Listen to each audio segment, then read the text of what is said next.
wilayah. Ibu, apakah saya diperkenankan jika boleh? Kalau boleh saya turun ke sini aja Bu ya. Saya sambil supaya lebih dekat rasanya. Boleh? Tes. Sesuai dengan undangan yang saya terima, hari ini kita fokus pada wilayah yang sangat penting, yaitu Provinsi Daerah Istimewa Yogyakarta dan Jawa Tengah bagian selatan, Jasela. Tentu dengan tidak mengurangi rasa hormat dan tentunya kita berbicara Indonesia dari Aceh hingga Papua, karena juga saya lihat para anggota DPD juga hadir tidak hanya dari Jawa Tengah dan DIY, tapi dari seluruh wilayah. Yang jelas, izinkan saya pada kesempatan yang baik ini, Ibu, untuk bisa pertama memaparkan apa yang menjadi tugas besar kita semua untuk Indonesia, baru setelah itu fokus pada DIY dan Jasela. Mari kita sama-sama ikuti. Yang jelas bagi yang belum terlalu familiar, inilah peta DIY dan Jasela. Terus terang saya sendiri juga baru belajar secara khusus Jasela ini. Ternyata ada 6 kabupaten yang begitu terkenal sebetulnya karena almarhum kakek saya, Pak Sarwoedi Wibowo, itu adalah orang Purworejo. Lahir dan dimakamkannya di Purworejo. Tentu kalau DIY juga sangat akrab dengan kami sekeluarga. Bahkan Pak SBY dulu pernah jadi Danrem 072 Pamungkas di Yogyakarta. Jadi saya rasa saya sendiri sekolah 7 tahun di Magelang. Jadi paling tidak memahami dan sekaligus punya kedekatan dengan wilayah yang ada di sekitar DIY dan juga Jasela ini. Bapak Ibu yang saya muliakan, ada 5 agenda yang akan saya bawakan. Yang pertama adalah arah pembangunan nasional kita. Kita harus memotret terlebih dahulu kemana kita akan bergerak. Kemudian urgensi dari pembangunan infrastruktur, termasuk pengembangan kewilayahan. Bukan hanya Jawa, tapi seluruh wilayah Indonesia. Kemudian kita potret secara lebih dekat potensi dan tantangan yang ada di Provinsi DIY dan juga wilayah Jasela. Dan secara langsung kita juga membahas apa saja yang bisa dijalankan terkait dengan pembangunan infrastruktur di wilayah tersebut. Dan terakhir, mari kita perkuat sinergi dan kolaborasi ke depan. Elemen-elemen penting yang bisa kita lakukan bersama-sama. Saya lanjutkan. Boleh angkat tangan Bupati dan Wali Kota yang hadir di sini? Atau wakilnya? Terima kasih, tepuk tangan. Kota Jogja ada? Kulon Progo? Bantul? Sleman? Gunung Kidul? Lengkap semuanya. Yang lain nggak perlu saya absen lagi ya. Nanti kualat saya di DPD RI.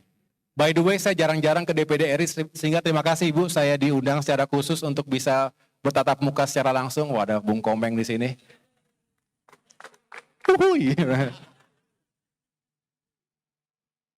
Baik. Jasela mana? Ada bupatinya? Oh, oke, sorry. Dari Banyumas ada? Wah, terima kasih. Kemudian Purworejo? Purbalingga? Oke. Banjarnegara? Kebumen? Cilacap? Oke. Lengkap semua. Brebes? Oke, terima kasih. Saya harus menghafal. Dalam kapasitas sebagai ketum juga harus menghafal masalahnya. Yang jelas, Jawa Timur itu 38 kabupaten kota. Jawa Tengah 35 kabupaten kota. Jawa Barat 27 kabupaten kota. Banten 8 kabupaten kota. Dan DIY 5 kabupaten kota. Kalau Jakarta sudah pasti hafal. Karena pernah nyalon gubernur tapi gagal. Tapi kalau nggak gagal, nggak di sini mungkin Bu ya. Tuhan Maha Besar lebih tahu yang terbaik untuk kita semuanya. Bapak Ibu adalah petarung-petarung, banyak mantan kepala daerah di sini, luar biasa. Saya ucapkan selamat, semoga amanah yang diemban hari ini juga bisa membawa keberkahan untuk kita semuanya. Senator, luar biasa, harus punya peran yang semakin kuat di Republik ini.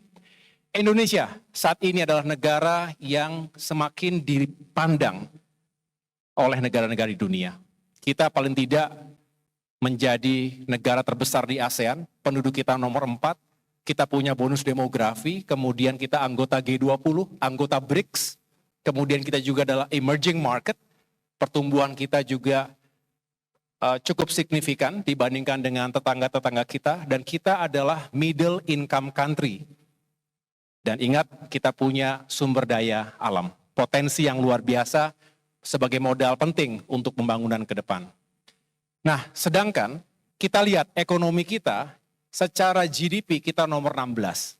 Sejak tahun 2008 kita masuk sebagai anggota G20. Tetapi permasalahannya bukan di situ. GDP per kapita kita, income per kapita kita nomor 19 di antara negara-negara di G20 dan kita masih harus mengejar ketertinggalan kita. Saat ini kita terkategori upper middle income country. 4.910 US dollar per tahun. Kita ingin mengejar ketertinggalan kita sehingga kita bisa berada di klasifikasi atau di kelompok negara-negara dengan pendapatan tinggi. Inilah kesejahteraan yang didambakan oleh kita semua dan menjadi visi utama dari Bapak Presiden Prabowo Subianto. Berdasarkan kelompok masyarakat, kita juga bisa melihat di sini bahwa proporsi yang ada sekitar 50% ini menuju kelas menengah. Sedangkan yang menjadi fokus kita adalah bagaimana, saya ulangi, bagaimana kita bisa meningkatkan kesejahteraan bagi masyarakat yang ada di warna merah ini, 8,6% kelas miskin dan 24,4% kelas rentan miskin, vulnerable. Nah, mudah-mudahan semakin banyak yang masuk ke wilayah ataupun di kelompok ini. Kita lanjutkan. Ternyata ini juga berkaitan erat dengan indeks pembangunan manusia. Human Development Index kita juga masih harus bekerja keras. Ini sektor pendidikan, kesehatan, dan kesejahteraan rakyat. Kita saat ini ada di sini. Nah, dengan kita mengejar pertumbuhan ekonomi sehingga lebih banyak yang bisa dibagikan ke seluruh rakyat Indonesia, maka kita berharap sektor pendidikan, kesehatan, dan pengentasan kemiskinan ini bisa mengangkat indeks pembangunan manusia kita semakin tinggi. Bukan hanya di ASEAN tapi juga di dunia.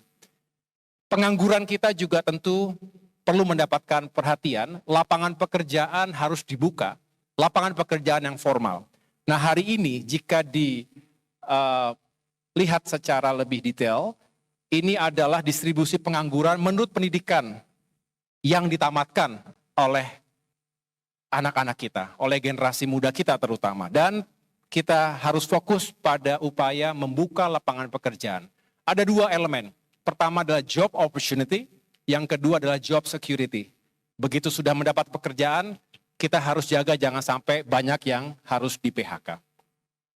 Bapak Ibu sekalian, bicara pertumbuhan, baru-baru ini dirilis kuartal kedua tahun 2025 ini kita tumbuh alhamdulillah lebih baik dibandingkan kuartal pertama, yaitu 5,12%. Kita kembali kepada rumusan ekonomi secara sederhana, yaitu GDP adalah C plus I plus G plus X plus M. Tentu ini sebagai pedoman kita agar ekonomi tumbuh, kita harus memperkuat konsumsi rumah tangga kita.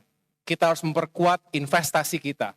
Kita harus memperkuat government spending, dan yang terakhir ekspor kita harus lebih positif dibandingkan nilai impor kita. Ini yang harus kita dorong dan ini ada kaitannya nanti dengan infrastruktur untuk meningkatkan sektor ekonomi real, termasuk juga konektivitas untuk mendukung ekspor kita ke luar negeri. Bapak Ibu yang saya hormati,